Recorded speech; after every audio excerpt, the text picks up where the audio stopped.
بسم الله الرحمن الرحيم الحمد لله رب العالمين اتل ñaare abla ndal ko jogodi ko wawsa wati bi jogodi abasi le no foro bamanaw ko tasma fo dala ko ti dajeni nta do wa fa mu ndefu tasma fo li dalo ti dajeni tasma ko be ba do ka kalam awo ni magara la bi jeni mais ka tasma fo dala ko ti dajeni wa fa ka fo ko kara chugu akenga sikala kali agelara chugu akenga siga nyefo asanga nyefo ko fleli fere di nyechi ko fleli o ti nyechi fleli te nyechi fe njugu bi fle fe nyuma bi fle ma nyeti ati nyechi de ati nyechi akon mi sega jibo ala ka bile me atachi o ba fe ko munde fo fana la yoro mo famia mo fam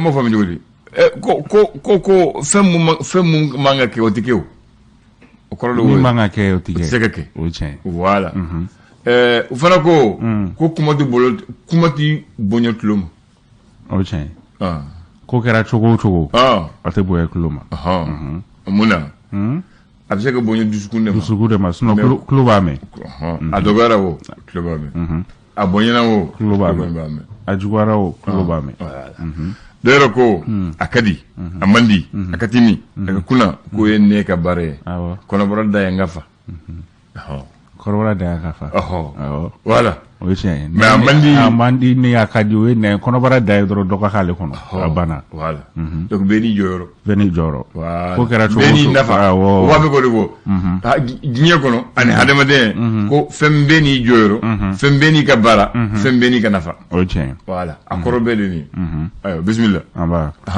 amida jona bi diye tarata novembre kalu kile folo namu samba fla le ni muga ani fla très bien novembre ouais ka sankalo julna sankalo julna de novembre tan kelena donc samba feke ba matewa samba feka yelema ewa ala ka yelema ka sramba kono kenya ani la fiala ami gafe folo mumbolo we le sore we fasere ka fasiri we mu le sebebi e sora le kumale no feminga o de yi sigidaw tola do krenkrene ni o yi journée mondiale des villes o hukumu kon la nga jamana nyamgo kon keme ka yelema bo ko ni buluda wasa sigidaw olu baraw be se ka no ga chukomina sira ko ta fanfela be o la so jotugo be ola wasa mko ko ni duguba sigale ni krefe dugo olu sigi be se ka no ga chukomina Ali bi ani sorbeto nogon fe Bamako ale ni Dakar ale sira hukumu konnana yira ka fo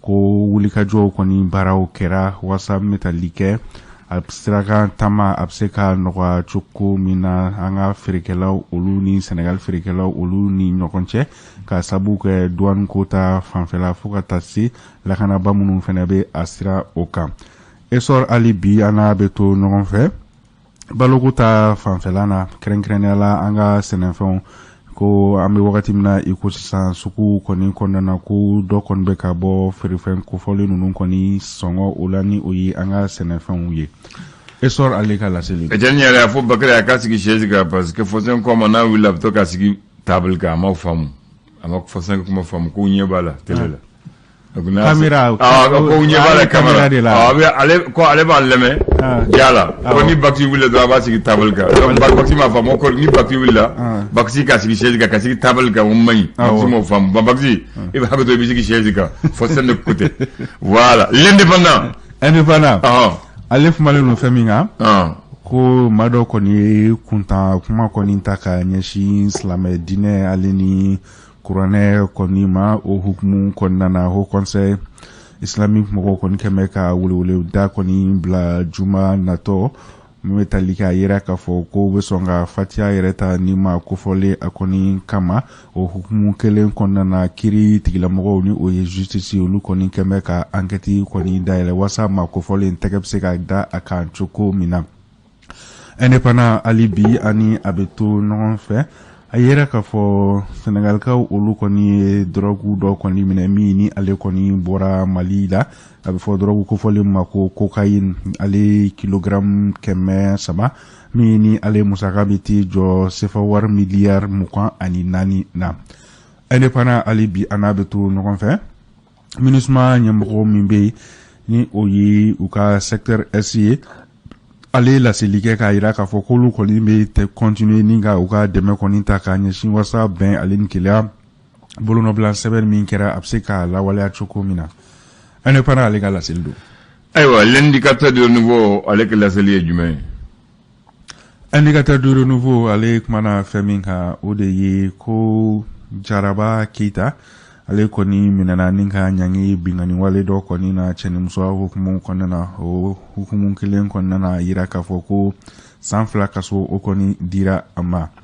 Indicateur de renouveau ale bi an a bɛ to ɲɔgɔn fɛ an bɛ taa sira min bɛ ni o ye Fana Beleko fo ka taa se Mena ale ni Kiɲa Dumanaba ale ni Gongaso an bɛ wagati min na i ko sisan ko gɛlɛya modèle bɛɛ kɔni bɛ olu kan ka sabu kɛ baki min ko bɛ n'o bɛ ji kɔni tigɛ ni mɔgɔw ye ko o kɔni tiɲɛnen don ko ni sira kofɔli mɔgɔw kɔni an wagati min na i ko sisan ko gɛlɛya kɔni bɛ u kan hali bi ani indicateur de renouveau bɛ to ɲɔgɔn fɛ a yira k'a fɔ kiriko ta fanfɛla kɔni na ko gɛlɛya kɔni bɛ a kɔnɔna na ka sabu kɛ k'i bɛ taa sɔrɔ avocat kelen maa min kɔni bɛ a bolo a bɛ t'i jɔ maa ba 600 ani ni a kunkanfɛ kɔni na ni o ye ale ka kan ka olu de ka sɔrɔladon kɔni kɛ ko kɔni kɛmɛ gɛlɛya kɔni ye kiriko ta fanfɛla na hali bi ani indicateur du renouveau bɛ to ɲɔgɔn fɛ bamaci wale kɛlɛli hukumu kɔnɔna na a yira k'a fɔ an wagati min na i ko sisan u kɔni bɛ ka fɛɛrɛ kuraw kɔni tigɛ min ni o ye mɔgɔw ka foro kɔni jenini ye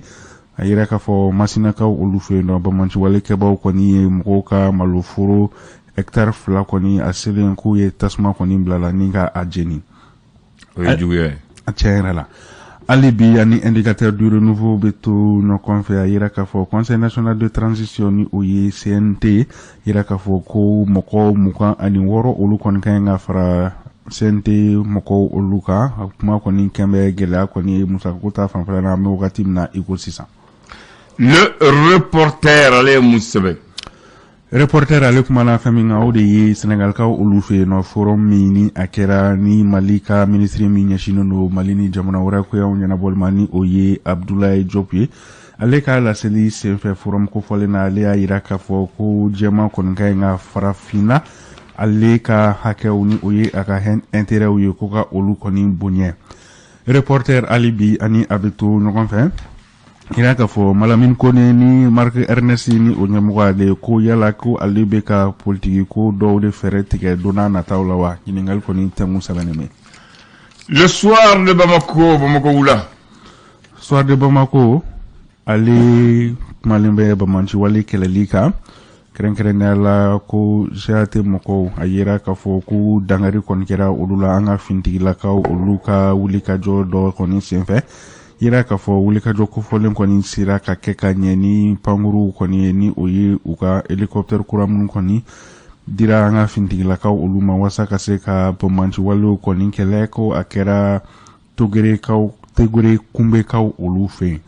Soir de Bamako ale ka laseli don hali bi ani Soir de Bamako bɛ to ɲɔgɔn fɛ sisan au conseil islamique du Mali olu kɔni kɛn bɛ ka ɲɔgɔn lajɛba kɔni boloda ka kaɲa ni maa min kɔni ye kuntakuma kɔni ta ka ɲɛsin silamɛ diinɛ kɔni ma ko ɲɔgɔn lajɛba a bɛna kɛ juma natɔ boulevard de l'indépendance o la. Soir de Bamako hali bi an n'a bɛ to ɲɔgɔn fɛ ɲɔgɔn dɛmɛ ale ni dɛnkɛrɛfɛ kɛlɛli kalo hukumu kɔnɔna na n'o ye mois de la solidarité ye banki bɛ n'a fɔ ma ko BDMS ale kɔni ye dɛmɛ kɔni ta ka ɲɛsin dɛsɛbagatɔw kɔni ma baloko ta fanfɛla o la dɛmɛ kofɔli yɛrɛ bɛ t'i jɔ sefa wari miliyɔn 11 kɔni o la. Soir de Bamako ale ka laseli don. Soir de Bamako bila an b'a kuncɛ ni Mali Tribune. Mali Tribune ale kɔni kabara ka sabu kɛ ko kiri hukumu fana kɔnɔna na wa ka kaɲa ni kimɛni min ni o ye kiri mɔgɔw olu kɔni ka sugandili ye ni o ye kɔnkuru kɔnɔ ye avocat olu ta fanfɛla la ko jateminɛw y'a yira k'a fɔ ko o ɲɔgɔnna kofɔlen kɔnɔna na ko fo diplôme caman kɔni yera o la ko kiri mɔgɔw olu fana ka kɛnɛ kan wa. Mali Tribune ale ka laseli don hali bi ani Mali Tribune bɛ to ɲɔgɔn fɛ Côte fintigila ka 46 minnu ni olu kɔni minɛnen bɛ an fɛ yan ko a film kura kɔni ko o daminɛna. A film kura daminɛna. Mɔgɔ yɛrɛ tuguma sa tuguni.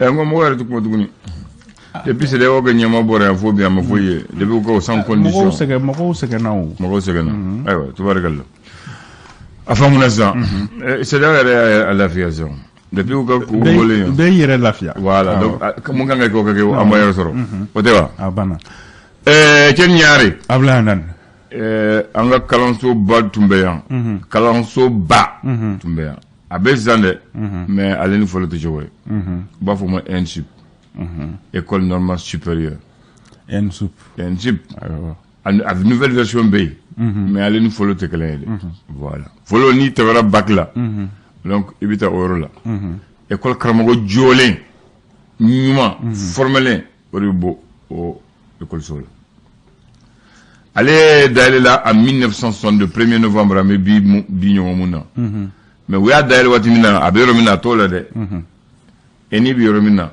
Gabriel Touré qui refait là école des travaux publics morba ya d'aller wora le folo yani donc yani sonu ga folo kubeni adamne no wora wo sokolo yan jora 63 64 yelemana yan fait sinon adamne ne o yoro de ya fam morba ko mba école de jo ka école karamago jolen kalan anga dula ku boyan ka ta to kalan akundo we ya famu donc ka do boala mumba chamanche kalanke école technique professionnelle ko fana kalanke ubu kalam ke chogomina école karamaga ke chogomina pédagogie bi ke chogomina o be kalan o le fait o wati na fana kalanti ke kuve comme on voit que 6 ans, le calam qui est par section. Ni tara la section de B. Soit et puis mathématiques ta, et puis maths physique ta, ou puis maths physique chimie ta ni kun ka kene ko sobe. Tu vois. Histoire géo. Na kalié et puis ta wala. Ni littéraire. Ni ka réflexion ka chan et puis ta philo pédagogie. Ouais mon que musique beaucoup ko sobe. Non manié. Et puis c'est kata biologie ou biochimie. Mon kadi. Ya vraiment. Non faut le manier. Et puis c'est que maths physique tout court. Maths physique. Voilà. Bon, non vraiment. Ni mathématiques ni nous disons y jate tout donc. Filière lobé. Soit évita anglais là. Évita lettres là quoi littérature. Évita arabe là. Évita russe là. Ou évita allemand. Langue orientale, oui. Oui, langue. Donc, au calendrier de Tumbeke. Donc, ni technique fait, et mathématique fait, et chimie fait. À Kamago Rodmina, soit évita lettre là, ni ma évita section arabe là, évita russe là, ou évita allemand là. Ou est recalé parce que ni garçon soro, évita kata russe jamanaka, évita kata allemand jamanaka approfondi. Pour les gens qui acceptent d'enseigner ces langues vivantes. Donc, au Lutumbe, au Euro. LV2.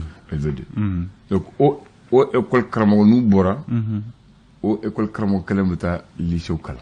Nous, le lycée au Kala, au école technique, professionnelle Kala. C'est-à-dire que c'est quand nous, allez, il y a femme. Ou bata ipeg nous Kala. Donc, ou le fana, nous, Bora, ou bata fondamental Kala. C'est-à-dire que ni Bora ipeg là, ou ni Bora école professionnelle là, ni Kramo Djolé, il faut former Kramo Djolé, il faut ta Dugma Kala. Ya fa moi avec autre chose. Bon, il fallait tu y fladé. Il paye 4 ans, et il paye 2 ans. 2 ans. 4 ans au niveau DFE, 2 ans au niveau bac. Voilà. Tu m'as donné la fin, ni t'as cible, et bien ni sectionné là, ni amadjaï ni redoublé là, ou c'est que t'as ni au rôle. Au tumbike. Mais c'est ça, au ticket. Au tumbike, mais c'est au d'abla. Ni t'as l'école de médecine, ni Désera, ou t'as l'école secondaire de la santé, ni Désera, ou t'as l'école des infirmières, ni t'as ni Esikala, ni Désera, ou t'as ni CFP là. Moi, c'est un ou d'able, ni Désera droit en bif, fliquement, mon caressant. Ibiyere. Follow Otuntuka Haklina. Haklina, parce que ni donné école là-bas, et manga, et bolangolongo, manga boala, et manga totin. Donc, fin de kangi qui est. Au moins, et bora un cible il descendra. Ou tarani un sec là, il descendra. Ou tarani ipek descendra. Nous tarani ipek fitine ni descendra, et il défendo. tiɲɛ la o kɔrɔ de k'a yira mɔgɔ i man ka to ten i kɛra cogo o cogo i ka ɲi ka se ka jɔyɔrɔ dɔ fa yɔrɔ dɔ la voilà mais sisan o bɛ mɔgɔ gɛn ten fu voilà donc o waati fana o école karamɔgɔ jɔlen don école pédagogique bɛ kalaw fɛ o école karamɔgɔ fana n'a nana a ka baara a b'o dɔn mais olu ni sisan ta tɛ kelen ye dɛ o tɛ wa donc on appelle ça le système Modibo ko waati min na indépendance ta ko an tɛ université créée mais on peut créer les grandes écoles. Donc dans les grandes écoles, on forme les grands cadres. Donc c'est dans ce cadre qu'ils ont créé l'ENSIP, ils ont créé l'ENA, l'école de médecine, ils ont créé l'ENI et l'IPEG. Ça c'est les grandes écoles. Après les grandes écoles, ils ont créé les grandes écoles secondaires. Ils ont créé les ENSEC et les IPEC. Ils ont créé l'ESICA, ils ont créé d'autres écoles secondaires pour que BKC qui reçoit les écoles d'agriculture. Mais si ça, quoi il y a là à quoi est normalement. Malien bela jele wuli o wuli. Aka nga do do Modibo Keïta. Donc si ça, ils sont venus, ils ont tout changé. Ils ont dit université. Depuis l'université dans Mali là. D'abord Kamado. Les cadres maliens, les enseignants maliens, ils étaient cotés en Côte d'Ivoire, au Gabon, au Bénin, au Togo. Maintenant, c'est les Togolais qui viennent enseigner nos enfants chez nous. Les cadres maliens étaient dans les grandes organisations à l'époque. Et moi, de quel nom a fait ça? Qu'on que Dembe Togolo ou École, la Togo français before Rome. Il y a toi là. Ah, de quel nom a fait ça? Voilà, des fiertés, c'est ça, mal là. Merci.